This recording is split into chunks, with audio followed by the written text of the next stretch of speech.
We live in a world where people desperate for validation constantly remind us who they used to be. A former youth pastor, a one-time church leader, an evangelist from years ago. Titles from the past worn like badges in the present. But here's the uncomfortable truth. In many places today, the modern church has become a staging ground for self-interest. People seeking political office, chasing jobs, or positioning themselves for NGO-funded opportunities often begin in the church, looking for legitimacy from leaders who are themselves often confused, compromised, or simply corrupt. And let's be clear, this is nothing new. History shows us that religion has often been entangled with power, corruption, and human ambition. Take the first Jewish-Roman War between 66 and 74 CE, also known as the Great Revolt, a massive uprising against Roman rule in Judea, driven by religious tension, crushing taxes, and corruption.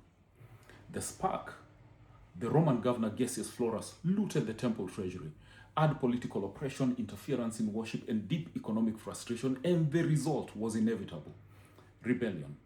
At first, Jewish rebels, including the Zealots, seized control of parts of Judea in 66 CE, but Rome responded with force. Emperor Nero sent Vespasian and later his son Titus to crush the revolt. After a brutal siege, Jerusalem fell. On August 29, 70 CE, the Second Temple was destroyed, one of the most devastating moments in Jewish history.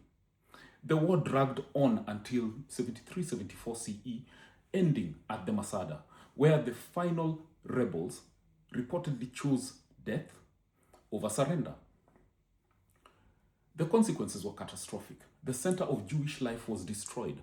Thousands were enslaved. Communities were scattered. Land was confiscated, and Jews across the empire were forced to pay fiscus judaicus, a tax used to rebuild Roman temples.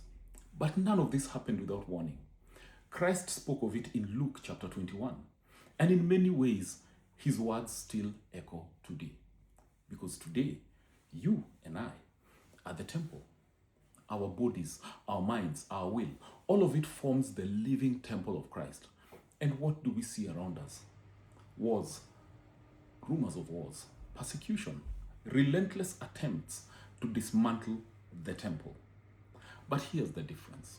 We do not operate from a place of fear. We operate from victory. We know the end of the story. The triumphant return of Christ is not speculation. It is promise. And no scheme of the enemy, no corruption of man, and no manipulation of faith will ultimately prevail. Which brings me back to where we started. It is time to be bold.